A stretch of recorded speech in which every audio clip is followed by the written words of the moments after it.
उनि प्रभु आई त्रिवेणी हर्षित मज्जनु कीन। कबि न समय सहित विप्र न कहूँ दान विविध विधि कीन।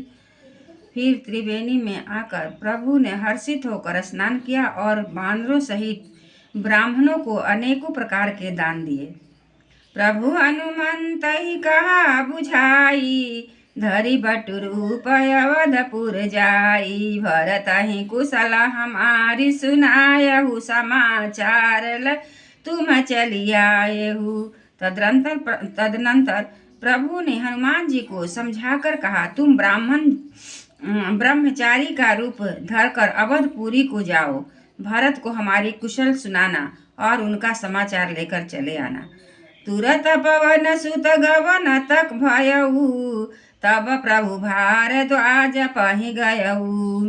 नाना विधि मुनि पूजा कीन्ही, स्तुति करी पुनि आशीष दीन्ही। पवन पुत्र हनुमान जी तुरंत ही चल दिए। तब प्रभु भारद्वाज के पास गए। मुनि ने उनकी अनेकों प्रकार से पूजा की और स्तुति की और फिर लीला की दृष्टि से आशीर्वाद दिया।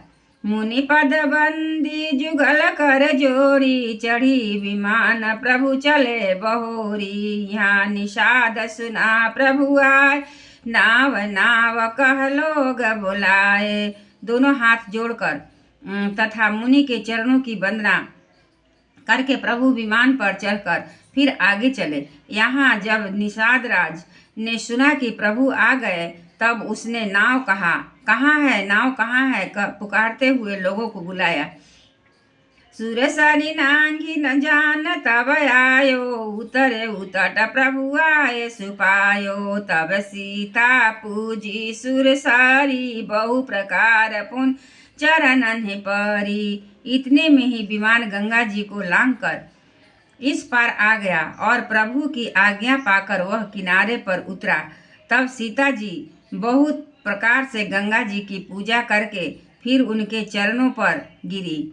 दीनायसी सहरसी मन गंगा, सुंदरी तब यही बात भंगा। सुनत गुहा धायऊ प्रेमा कुल आयऊ, निकट परम सुख संकुल।